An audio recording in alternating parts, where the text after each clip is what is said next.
दूसरा पक्ष है वो कहता है कि सरकार तो ये बातें करती है ताकि भटकाए, कहीं धर्म की बात करने से किसी का पेट नहीं भर रहा है। ये भी आपने सुना होगा। बिल्कुल स्पष्ट है। देखिए श्वेता जी, शिव की भी पंचायत है।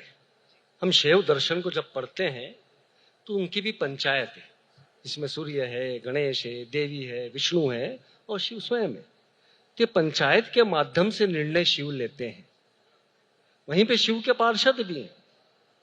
तो शिव की जो पूरा मंडल है, शैव सिद्धांत का जो मंडल है, आज हम श्रावण में बैठ करके यदि शासन की बात कर रहे हैं तो आप ये मान करके चलेगा कि लोकतांत्रिक आध्यात्मिक अभिव्यक्ति के अंदर शैव विधान सर्वोच्च विधान है, जिसको संपूर्ण विश्व अनुग्रहित कर रहा है, एब्जॉर्ब कर रहा है, ले रहा है। और साथ में हम शासन की जब बात करते हैं तो शासन का जो कर्तव्य है वो कर्तव्य धर्म के साथ कर्म है।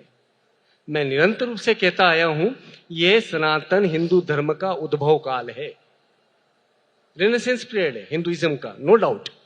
किंतु सलाहकारों की सलाहें कई बार इतनी दिग्भ्रमित हो जाती है, जैसे मैंने कहा पर्यटन वाला मामला।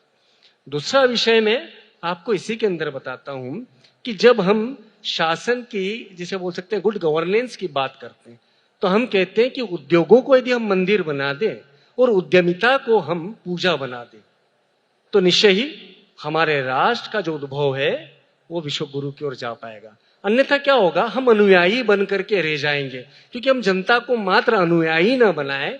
The best leader is that who makes leaders, not followers. हमें हमारी जनता को नेतृत्वकारी बनाना है, और नेतृत्व कर पाएगा जब वो स्वयं के अंदर श्री और श्रेय से परिपूर्ण होगा। श्रेय और श्रेय की परिपूर्णता जो रहेगी वो धर्म को व्यापारिक बनाने से नहीं हो सकती, व्यापार को धर्म बनाने से हो सकती है, वीआईपी कल्चर से नहीं हो सकती। शिव के सामने आपको मैं छोटे सा और उदाहरण देता हूं। एक कनप्पा नयनार थे, हमने महाराज जी से एक बार कथा सुनी थी हमारे बाल्यकाल में। कनप्पा नयनार जो थे, उन्हें प्रेम हो गया शिवलिंग से।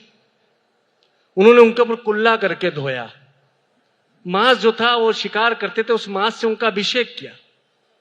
और जब वो रोने लग गए, शिवलिंग की जो आंखें थी उनसे आंसू आने लगे, रक्तिम आंसू आने लगे, तो उन्होंने खुद की आंख निकाली, उस पे लगा दी। तो भक्ति का एक भाव ये भी होता है। तो शिव के समक्ष यहाँ पे मान के चलिए, समर्पण से कार्य चलता है। वो समर्पण कैसे होता है? कनप्पा नयनार हो या श्रृंगी हो, जिसने पार्वती को मानने से मना कर दिया, बोले मेरे तो सिर्फ शिव, तो शिव की परिक्रमा लगाऊंगा। सांप बन करके लगा लिया, चूहा बन करके दोनों को कुतरने की कोशिश कर ली, अंततो गतवा उनका शरीर हड्डी सब गल गई। तब जाकर के संदेश मिला कि शिव और शक्ति हम एक ही रहेंगे, क्योंकि हमारा जो शरीर की जो चर्म है, जो हमारी हड्डियां हैं, वो पुरुषात्मक है, तो वहीं पे रक्त है, जो वसा है, वो स्त्री के स्वरूप में है। तो आप ये समझिएगा, सिंबॉलिक है।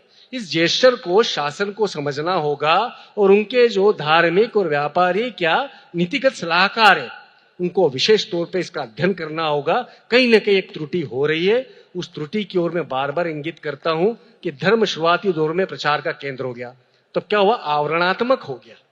हम आवरण से स्वीकार करने लग गए, आचरण से हमने स्वीकारा नहीं है। कावड़ियों की आपने बात करी, हमने आवरण तो स्वीकार कर लिया, देख देख करके हमने पहन तो लिया, आचरण में आया क्या?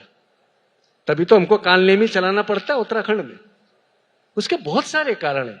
आप हमारे आवरण और आचरण के मध्य में यदि अंतर नहीं रखना चाहते हैं तो हमारे धर्म का जो वास्तविक स्वरूप है वो वास्तविक स्वरूप होगा शिव के न्याय का, विष्णु के संचालन का, और वहीं पे ब्रह्मा की क्रिएटिविटी का। तो ये गॉड पार्टिकल जो है, बोसोन पार्टिकल हम बात कर रहे हैं, वो पार्टिकल तभी आएगा जब हम विध्वंसात्मक मानसिकता से बाहर निकल करके वास्तविक आत्मीय भाव के अंदर धर्म को स्थापित कर देंगे। धर्म ये नहीं है जिसे लोग कह रहे हैं। धर्म कौन सा है माता?